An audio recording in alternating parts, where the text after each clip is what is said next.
Assalamualaikum warahmatullahi wabarakatuh. Kita ketemu lagi pada video nikel bahan baku baterai proses metalurgi part 4. Kali ini adalah membahas tentang teknologi heap leaching. Jadi ada beberapa negara di dunia yang mengembangkan teknologi heap leaching, termasuk Indonesia. Berikut adalah Hellenic Mineral. Dia memproduksi mixed hydroxide precipitate, kemudian dilanjutkan dengan nickel sulfate battery grade. Jadi dia pertama membuat MHP dulu, kemudian solvent extraction, dan kemudian membuat nickel sulfate hexahidrat. Dari video ini terlihat bahwa tumpukan atau gunungannya itu diirigasi, dispray dengan larutan asam sulfat. Itu adalah proses ekstraksinya. Dan berikut adalah Brazilian Nickel Piau Nickel Project. Produksinya adalah hanya 1.400 ton nikel per tahun. Berikut adalah heapnya dari Piau Nickel ini. Kalau kita lihat di video ini adalah tumpukan adalah itu heapnya ditutup terpal untuk menghindari hujan, terpal dari heapnya. Berikutnya adalah Bukit Makmur Resources. Produknya adalah nickel sulfate hexahidrat dan rencananya juga sampai battery grade. Jadi nanti akan dipresipitasi dulu, kemudian solvent extraction, baru ke crystallizer. Pada 2023 ini progresnya itu sudah sampai upstreamnya hampir selesai, yaitu proses aglomerasi sampai stacking. Kita lihat video berikut ini. Ini adalah proses pembuatan aglomerasi setelah setelah dibuat aglomerat, kemudian ditransfer ke grasshopper conveyor, dan dari grasshopper conveyor terus menuju kepada stacker. Stacker ini adalah menumpuk aglomerat, membentuk gunungan-gunungan itu. Nah, setelah selesai kemudian diirigasi dengan larutan asam sulfat. Berikut adalah gambarnya. Ini adalah tumpukan dari heap ya, yaitu diirigasi dengan larutan asam sulfat. Ini kelihatan pipa-pipanya. Berikutnya adalah kita jelaskan secara singkat, secara umum. Teknologi heap leaching itu adalah membuat aglomerasi, kemudian dicampur dengan larutan asam sulfat, kemudian ditumpuk. Nah, tumpukan ini namanya heap, kemudian di spray atau di drip dengan larutan asam sulfat untuk menghasilkan PLS. Kita lihat di layar ini adalah PLS. PLS adalah pregnant leach solution. Itu langsung masuk ke kolamnya ion exchange. Dan ion exchange ini adalah dalamnya ada resin. Resin ini menyerap nikel, dan pada cycle tertentu nikel ini di washing dengan asam sulfat. Nah, selanjutnya menghasilkan eluate. Eluate ini kemudian dipompa ke crystallizer, membentuk kristal nikel sulfat. Nah, untuk bulan berikutnya menghasilkan ILS1.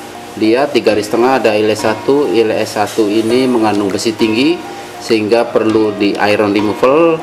Nah, besinya dipresipitasi, kemudian setelah presipitasi masuk ke thickener, kemudian underflow thickener masuk ke filter press, kemudian yang overflownya masuk ke kolamnya ion exchange, dan ion exchange ini menghasilkan eluate, kemudian dipompa ke crystallizer. Nah, selanjutnya dari ion exchange ini menghasilkan rafinat, kemudian disirkulasi lagi supaya hemat air. Itu secara umum proses yang terjadi di heap leaching. Dan bedanya dengan HPAL, heap leaching ini adalah tidak ada limbah tiling, karena proses yang terjadi itu adalah bukan slurry, ini adalah larutan yang diproses menuju crystallizer ini. Dan limbahnya itu adalah namanya spent ore, dan spent ore ini dicampur kapur, dan dicampur-kapur kemudian ditumpuk, dan tumpukan itu bisa ditanam. Itu bedanya dengan HPAL ya. Jadi ini ramah lingkungan karena limbahnya itu adalah tanah biasa, dinetralisasi kemudian ditanam. Berikutnya adalah dari HIP menuju downstream. Nah, downstream ini adalah proses larutan itu bagaimana diolah, dipresipitasi atau dikristalisasi. Ini adalah hellenic mineral. Produknya adalah mixed hydroxide precipitate, kemudian nickel sulfat. Dan kalau seperti ini adalah produknya adalah produk akhirnya bisa mixed hydroxide atau bisa nickel sulfat. Berikutnya adalah Brazilian Nickel, Piauí Nickel Project. Produknya adalah nickel hydroxide dan cobalt hydroxide. Ini masih skala kecil, produknya adalah 1.400 ton nikel per tahun, dan sedang pengembangan berikutnya untuk memperbesar kapasitas.